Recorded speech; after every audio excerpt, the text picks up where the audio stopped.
Hey guys, this is part 2 of my Neo Geo home card collection video, and like last time I'm going to go through all the games and give a little bit of commentary about some of them. So starting off on the right hand side is Fatal Fury Real Bout 2, and next to that's Fatal Fury Real Bout Special. And if you saw my last video, you know I've also got Fatal Fury Real Bout, so there was only 3 in the Real Bout series. I've got that trilogy there. They're all really cool games. Real Bout 2 kind of stepped it up a notch from the other games. The gimmick in the Fatal Fury series is kind of the multi-depth or platform type fighting. You can go from the foreground to the background. And with Real Bout 2, there's actually 3 different planes that you can hop between. There's a foreground, a midground, and a background. So I thought that was kind of cool. Switched it up a little bit.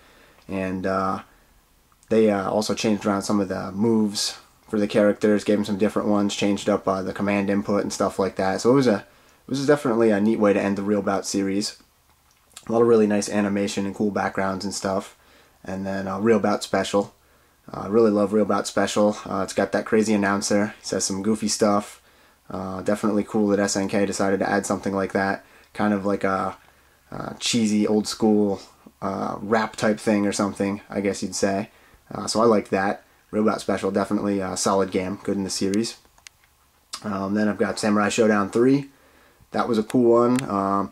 In the Samurai Showdown series, the previous 2 games were a little bit cartoony, the character sprites, whereas in this one, they made them a bit more realistic, and they also upped the damage. So one sword slash, a fierce sword slash would do, 50 to 75% damage, and a lot of people didn't like it for that reason. I thought it was pretty cool.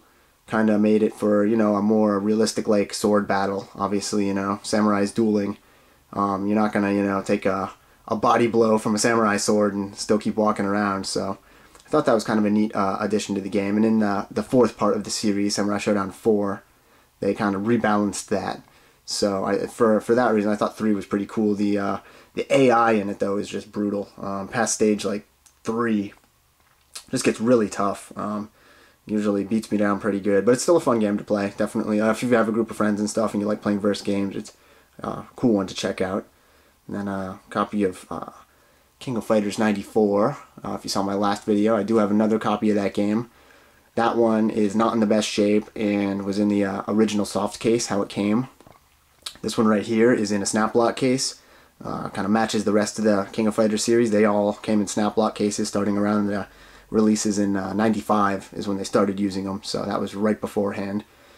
And I got it like that from the previous owner. So it's in better shape too, so that's pretty cool.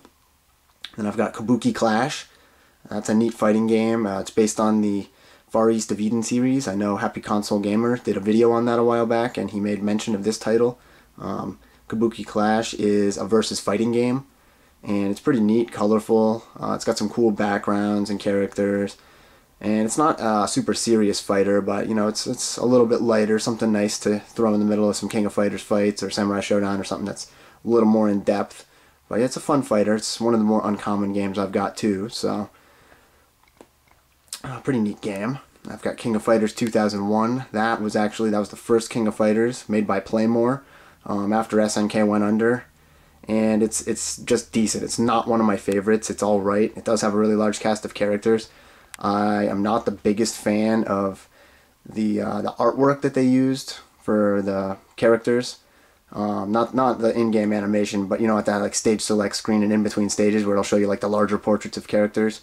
It was a different style, not my favorite, but still, it's got the King of Fighters gameplay, and it was the last King of Fighters game that used strikers, so it's still pretty decent.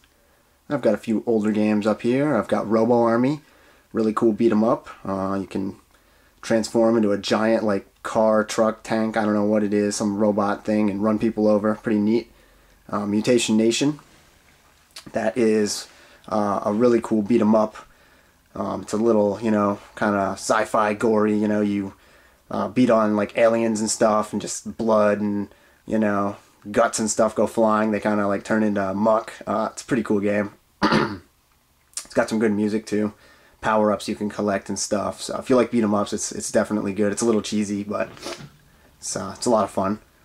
And then I've got Miracle Adventure, otherwise known as Spin Master.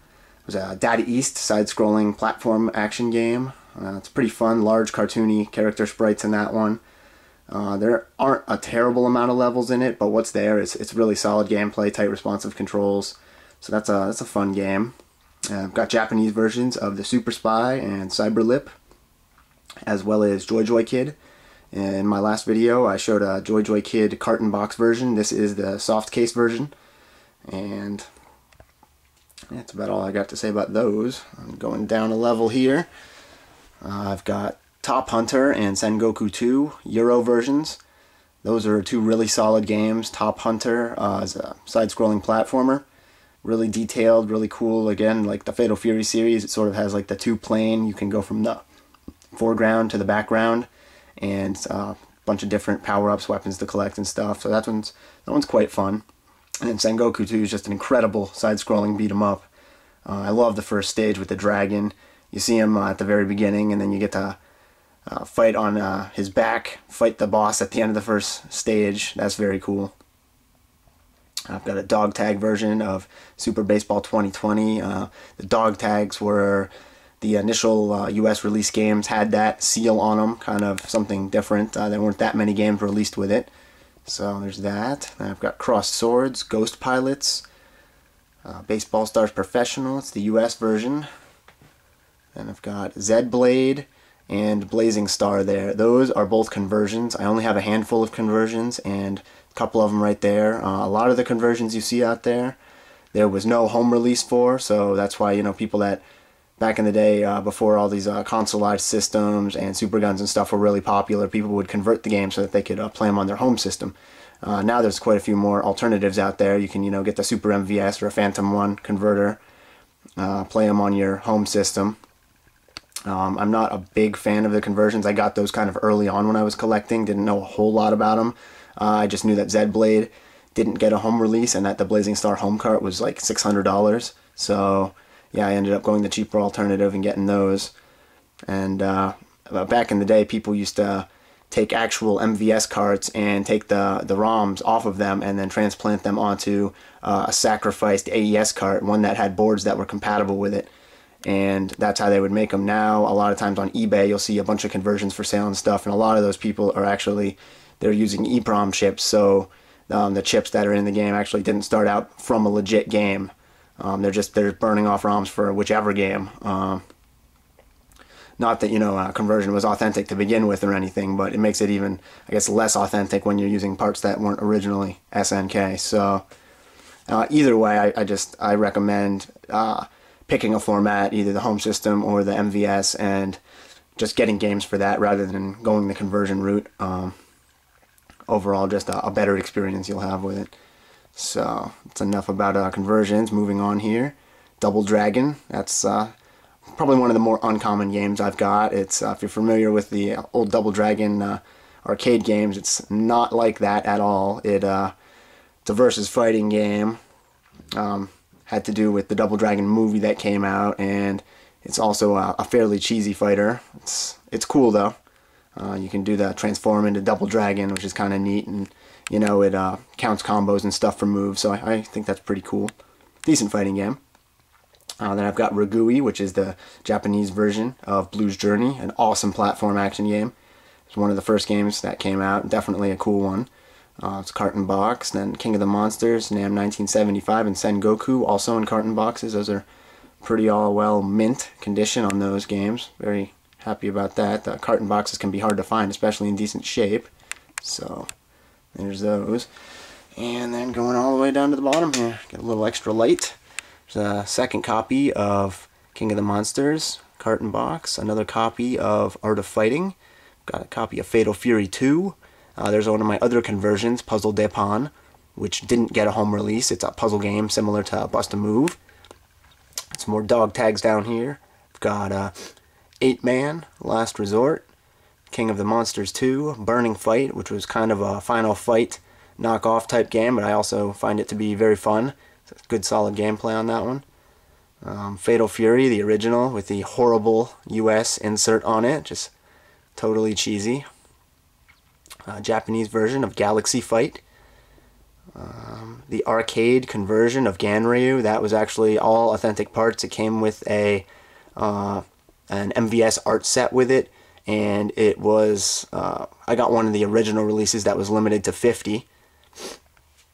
Actually pull the flashlight over here. You can see on the insert, if I can get a good shot of it.